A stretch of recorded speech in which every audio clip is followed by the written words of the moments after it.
Hello, this is Chef John from foodwishes.com with spring vegetable frittata.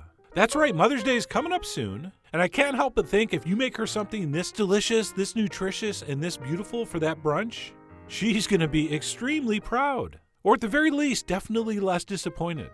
And by the way, even if you have no interest in making this for Mother's Day, how to put together a vegetable frittata is one of those things every cook needs to know. All right, so pay attention anyway. And to get this started, what we're going to need, of course, is some spring vegetables. So what I'm going to be using this time is some green zucchini. I also have one large leek, some gorgeous spring asparagus, one jalapeno, a handful of baby spinach, and some yellow potato. And by the way, very important, if you're going to put potatoes in your frittata, which you really should, those need to be fully cooked ahead of time. And off camera, I'll go ahead and peel that skin off and slice those up.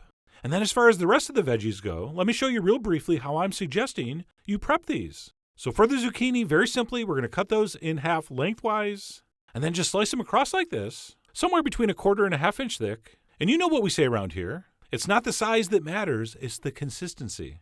So pick a size and try to stick with it. So that's how I'm doing the zucchini. As far as the asparagus goes, what I want to do is cut off the tips and try to leave those whole. But then for the rest of the spear, we'll just kind of cut across like this. And again, we're making these cuts as even as possible so they cook evenly. Okay, so that's looking good. And it's on to the leek. And as usual, we're only using the white parts and the lighter green parts. So I'm going to split this in half, cut off the root end, and then we'll slice those down the middle so the leek is quartered.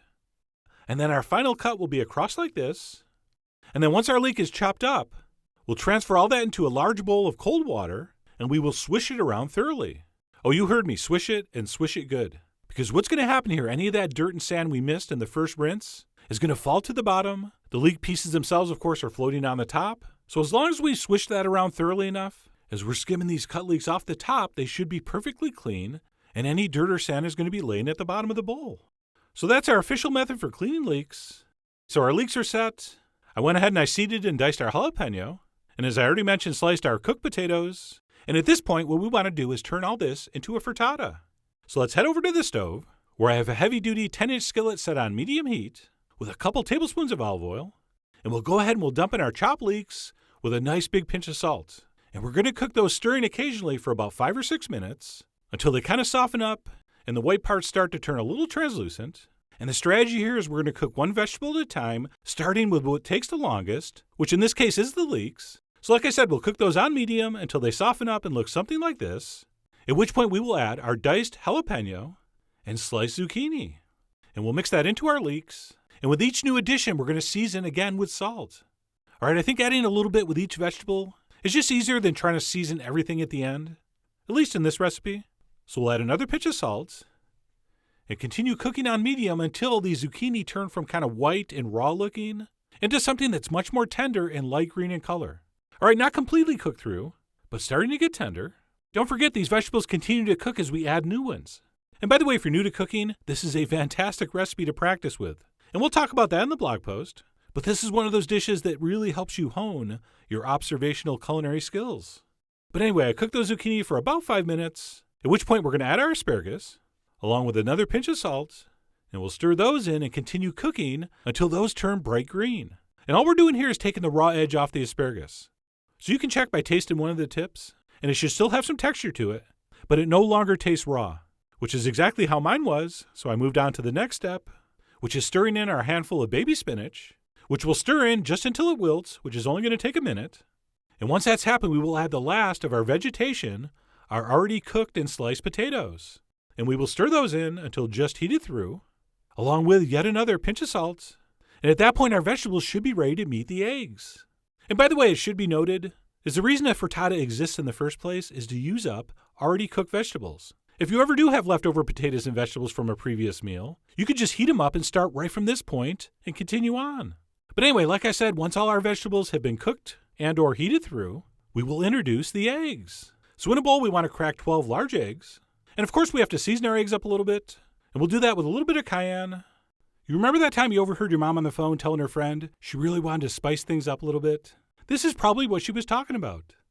We'll also do some freshly ground black pepper and some salt. I know we season the vegetables, but we have to season the eggs also.